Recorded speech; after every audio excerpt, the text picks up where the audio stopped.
السلام علیکم دوستوں، میرا نام ہے سعید یوسف اور آپ دیکھ رہے ہیں سمی ٹی وی۔ دوستوں، سکوترا جزیرہ واحد ایسی جگہ ہے جو باقی دنیا سے بالکل الگ ہے۔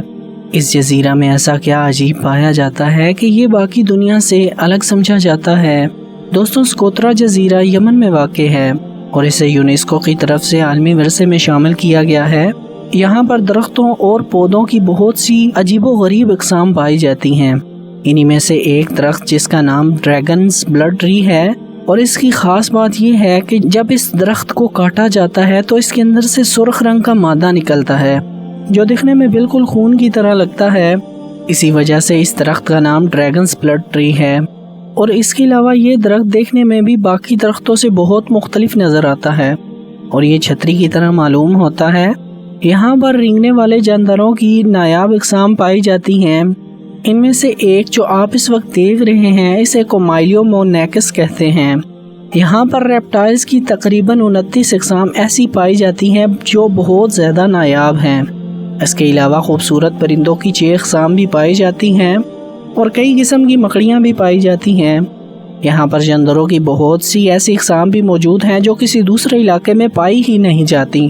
اس جزیرے پر کوکمبر ٹری کی ایک ایسی قسم پائی جاتی ہے جسے ایلیفینٹ لیگ ٹری کہا جاتا ہے، اور اسے اس جزیرے پر پائی جانے والی عجیب و غریب چیزوں میں نمایاں سمجھا جاتا ہے۔ جزیرے میں جہاں خشک جگہ موجود ہو وہاں پر یہ درخت آسانی سے اگاتا ہے۔ دوستو، کہا جاتا ہے کہ یہ درخت ان پہلی چیزوں میں شامل ہے جن کو دیکھنے کے بعد لوگوں کو اندازہ ہوا کہ یہ کوئی عام جگہ نہیں ہے۔ دوستو، یہاں پر سفید رنگ کی ریت والے ساحل بھی موجود ہیں اور یہ ایسے لگتے ہیں جیسے کوئی تصوراتی چیز ہو، لیکن یہ حقیقت میں موجود ہیں۔ ساحل پر موجود خوبصورت ریت یہاں کی خوبصورتی میں بہت زیادہ اضافہ کرتی ہے۔ اس کے علاوہ سفید ریت ساحل سمندر کی چھوٹی پہاڑیوں پر بھی پائی جاتی ہے۔ اس جزیرے پر پہاڑیاں بھی پائی جاتی ہیں، اس وجہ سے ہائیکنگ اور کلائمبنگ کے شوقین حضرات بھی یہاں شوق سے آتے ہیں، اور ایسا کرتے ہوئے انہیں درختوں کی ایک اور عجیب و غریب قسم نظر آتی ہے جسے فلوٹنگ ٹری کہتے ہیں۔ ان درختوں کی خاص بات یہ ہے کہ یہ عام ہموار زمین کی بجائے چٹانوں میں پائے جاتے ہیں اور دیکھنے میں ایسے لگتے ہیں کہ کوئی چیز ہوا میں تیر رہی ہو۔ دوستوں، یہ جزیرہ یوں تو یمن کا حصہ ہے مگر یہ صومالیہ کے نزدیک پڑتا ہے۔ دوستوں، یہاں پر ساحل بھی ہیں، صحرا بھی اور پہاڑیاں بھی موجود ہیں۔ یوں تو عام دنوں میں جزیرے پر زیادہ تر بارشیں نہیں ہوتی، مگر مونسون کے سیزن میں یہاں پر اچھی خاصی بارشیں ہوتی ہیں۔ نیشنل جغرافیہ کی ایک رپورٹ کے مطابق یہاں پر پائے جانے والے 90% رینگنے والے جاندار اور گھونگھوں کی ایسی اقسام موجود ہیں جو خاص صرف اسی علاقے سے ہی تعلق رکھتی ہیں۔ یہ جزیرہ چونکہ یمن میں واقع ہے اور اس کے قریب افریقہ پڑتا ہے، اس لیے اس جزیرے کا شمار سب سے زیادہ شپنگ والے روٹ میں ہی کیا جاتا ہے، اور بہت سے گزرنے والے لوگ اس جزیرہ کو دیکھنے کے لیے یہاں پر رکتے ہیں۔ اور یہ جزیرہ ساتھ ہی جزیرہ عرب یعنی عربین سی کو ٹچ کرتا ہے، اور یہ وہ جگہ ہے جہاں پر لوگ ویل مچھلی کو دیکھنے کے لیے آتے ہیں۔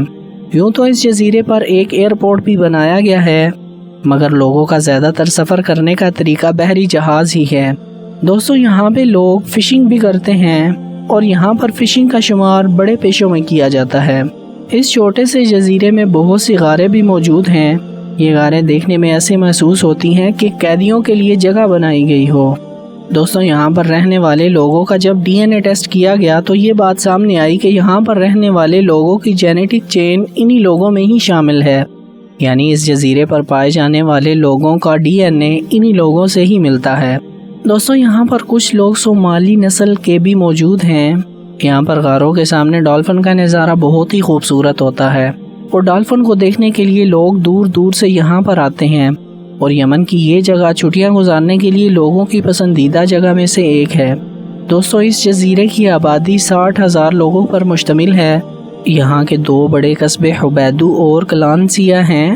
یہاں کی سب سے بڑی پہاڑی ماشانک پہاڑی ہے، اور اس کی سطح سمندر سے بلندی 1500 میٹر ہے، اور کلائمبنگ کے شوقین لوگ یہاں پر آتے ہیں۔ اور یہاں پر مکڑیوں کی ایک ایسی قسم پائی جاتی ہے جسے بلو ببون سپائڈر کہتے ہیں، اس جزیرے پر پائی جاتا ہے اور یہ دیکھنے میں بہت ہی خوبصورت ہے۔